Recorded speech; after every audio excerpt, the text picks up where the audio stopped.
Hola, ¿qué tal? Saludos, bienvenidas, bienvenidos a un video más aquí en el portal de Tosi Temazcalitos. Y bueno, el día de hoy vamos a hablar o seguir hablando en esta parte final. Digo, hay más información del rumbo de Tlahuiztlampa. Pero bueno, si no me conocen, soy María Elena Olvera. Y bueno, a ti no se te ha de ser raro que el día que te invitan a un temazcal te dicen que vayas en ayuno o les decimos que asistan de una manera de ayuno.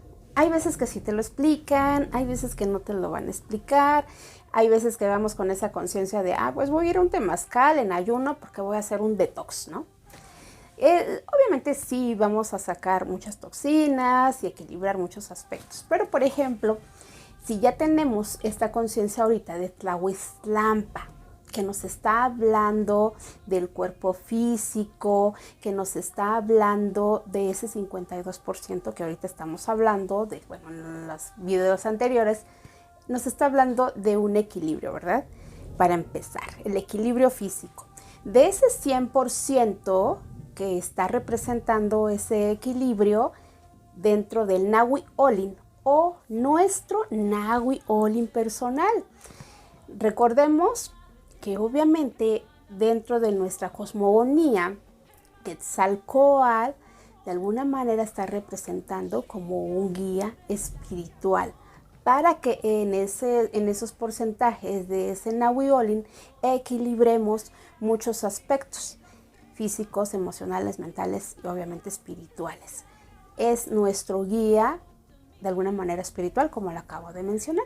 Es el tener la conciencia, digamos, la luminosidad. Y si nos vamos, ¿qué significa la parte de luz? En latín, que es luminis, obviamente nos está hablando de iluminación. Entonces, conocimiento, que también proviene del latín, que es cognoscere, y que nos está hablando del autoconocimiento. Y por supuesto, al tener un autoconocimiento o el conocimiento de nuestro entorno, eso también nos hace ser o equilibrar como nuestro ser, como una persona juiciosa, como una persona que conlleva responsabilidades y por supuesto que tiene sentido común. Digamos que la luz, el conocimiento genera congruencia, genera conciencia, ¿no? De alguna manera. Y esto obviamente cuando entramos a un temazcal es lo que necesitamos recordar. Ya evitar culpar a alguien más si se desajustó algún aspecto de nuestro Nahui Olin personal. Prende, ahora entendemos que Quetzalcóatl, esta conciencia luminosa, y dentro de las enseñanzas anahuacas o de la filosofía tolteca, de alguna manera están hablando de esa, ¿cómo se le podría decir? Conciencia, no, desarrollo humano o desarrollo espiritual, que es lo que nos está, digamos, encaminando esta parte de Quetzalcóatl, digo, en todos sus matices que puede haber, ¿no? Porque hay infinidad de información que se desarrolla en torno a Quetzalcóatl y cada una de las divinidades tienen un contexto, un trasfondo muy profundo. Aquí cabe destacar que al hablar de Quetzalcóatl o hablar generalmente de toda la cultura como tal, normalmente va a quedar como, o lo vamos a considerar más bien como algo mitológico, algo que puede ser como suposiciones, como mitos, como leyendas, incluso puede ser como el pasado, ¿no? Algo de la historia que debe ser enterrada. ¿Y por qué? Porque obviamente ya pasó, ¿no? Sin embargo, toda esa cosmogonía de nuestros ancestros dentro del Tonalama, el Tonalmacho, toda la filosofía, como les mencioné en el video anterior, en alguno de los videos, es atemporal. No hay hacia pasado, ni presente, ni futuro. Es un lenguaje que podemos utilizarlo desde el futuro, del pasado y por supuesto del presente para reconexión, pero cuesta trabajo entenderlo ya que, como menciono, todo ha sido modificado de alguna manera o interpretado de ciertas formas, cada quien con sus visiones y sus estilos. Obviamente también es importante mencionar que solamente conocemos como una parte parcial de este conocimiento, porque normalmente la mayoría de personas los puede considerar visiones de cada uno de nosotros y nosotras, obviamente. Pero, por ejemplo, desde sus nombres, ¿no? De su nombre de Quetzalcóatl que estamos hablando ahorita. Tiene variados nombres, por ejemplo, Quetzalcóatl, la serpiente emplumada, el Quetzalcóatl blanco, el Tezcatlipoca blanco, también el gemelo precioso, Oyuwali Ejecatl, que también, este último, por ejemplo, que también es nombrado como Inyuwali Ejecatl, que es se puede traducir como el murciélago o la parte oscura, más bien la parte oscura de Quetzalcóatl. Pero aquí hay que frenar nuestra mente, porque normalmente al escuchar la palabra oscuro y la parte oscura de Quetzalcóatl, lo vamos a asociar como algo malo, algo superfluo o la parte negativa de Quetzalcóatl. Recordemos que sí existe dentro de nuestra cultura la dualidad, positivo, negativo, pero se supone que Quetzalcóatl es una esencia que está hablando como un guía espiritual. Quiere decir que hay un punto medio donde ya no hay oscuridad ni hay luz, ya es como la fuente o una energía en total equilibrio, ya fusionada, algo parecida al, ¿cómo se llama?, al Tao o el Yin Yang, por ejemplo, de los chinos, que tiene su lado oscuro y su lado de luz, pero llega a un punto donde se fusiona. Creo que es la energía concéntrica, equilibrada, que creo que se llama el Tao, donde ya no hay ni luz ni oscuridad, es la totalidad. Así más o menos se puede considerar o podemos considerarlo este aspecto de Quetzalcóatl. Y hay que recordar que mucho del lenguaje ancestral está básicamente lleno de metáforas. ¿Y qué es metáfora? Esta proviene del latín y también toma algo del griego y que dice metáfora. Normalmente vamos a ver este concepto como que describe, por ejemplo, la semejanza de algo que conlleva con otra cosa, por ejemplo, para embellecerlo, adornarlo. Pero también se asocia como el traslado, el llevar, el transportar y también el ocultar. Digamos que sería que el que tenga ojos vea, el que tenga oídos oiga y el que tenga el conocimiento lo aplique. Y de alguna manera sí tiene sentido, ¿no? Ya que, por ejemplo, Quetzalcóatl, como les he mencionado, tiene muchos matices, mucho trasfondo esotérico, al igual que todas las divinidades, Coatlicue, Tlazonteotl, Xipetotec, Ejecatl, Tlaloc, todos ellos tienen un gran peso metafórico, entonces quiere decir que atrás de ellos tienen una carga importante de información. Aunque nada más veamos imágenes, pictogramas y una imagen ahí con símbolos que no entendemos, pero al descifrarlos se devela esa metáfora. Por ejemplo, un ejemplo que podemos aquí poner es Quetzalcóatl, ¿no? Obviamente Quetzalcóatl, que es la serpiente emplumada, ¿no?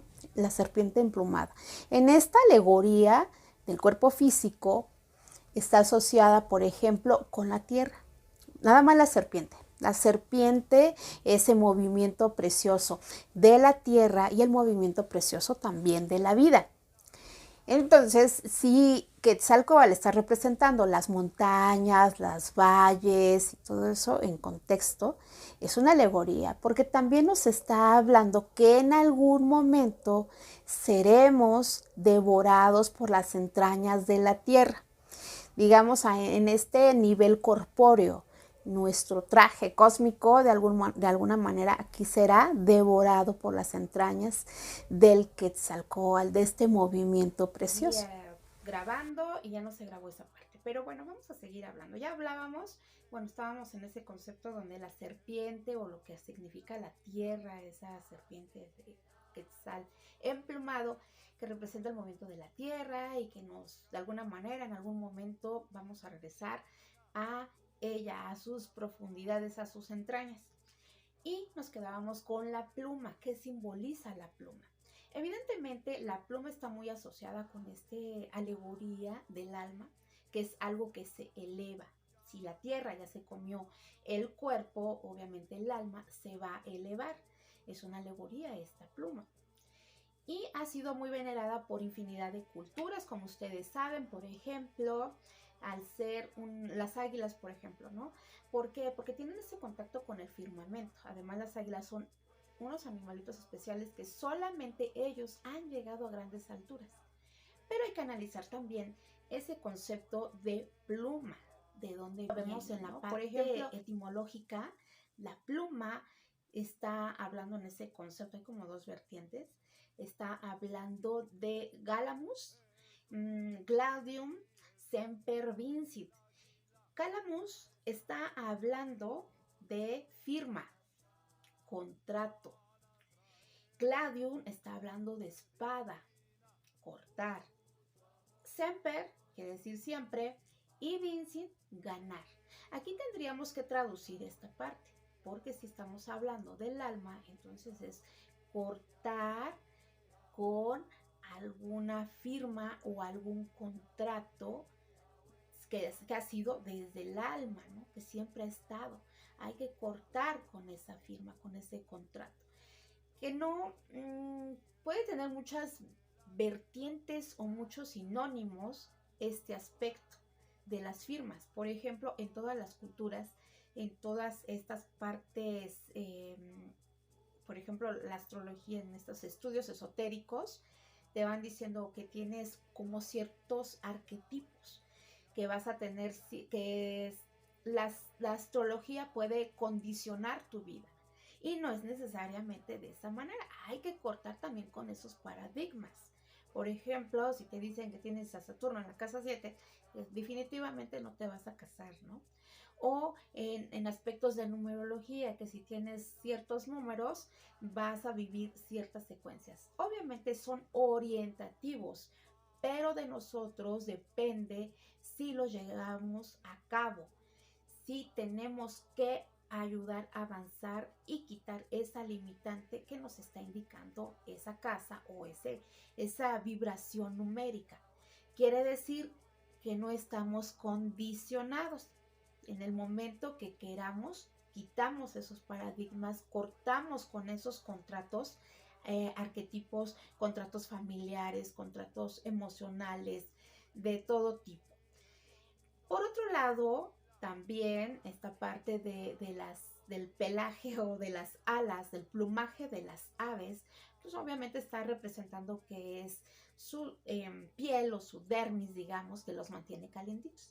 Pero también en latín se dice pina, pero realmente ahí ya está hablando de una ala, no de una pluma como tal.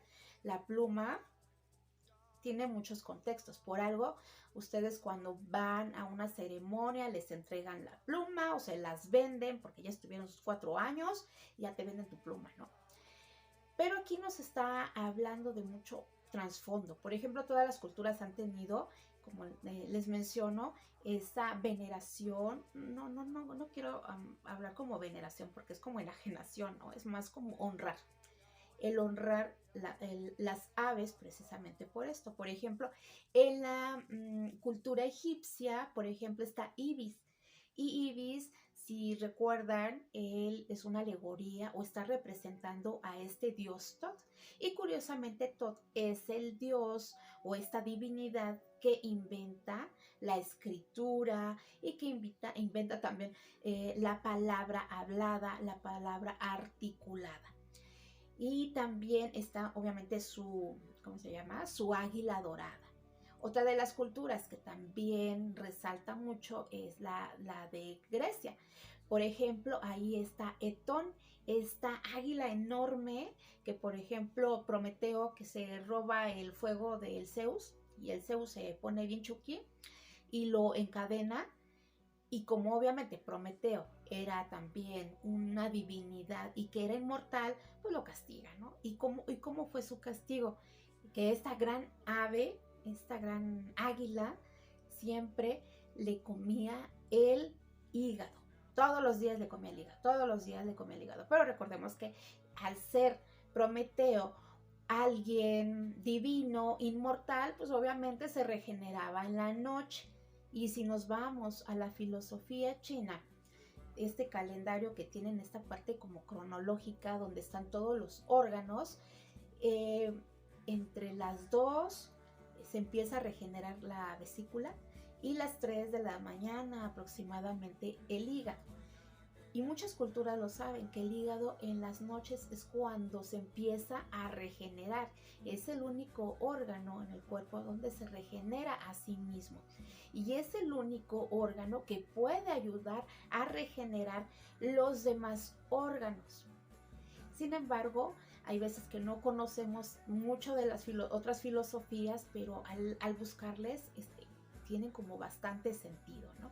Y bueno, no me quiero desviar del tema, pero por ejemplo, aquí en esta planicie central, en América, obviamente están el quetzal, que es una planta, una ave, perdón, también sagrada en esta cuestión maya, es una energía sublime. ¿Qué más? Obviamente las águilas, en el cóndor andino, en esa parte de Perú, de Argentina y demás, ¿no?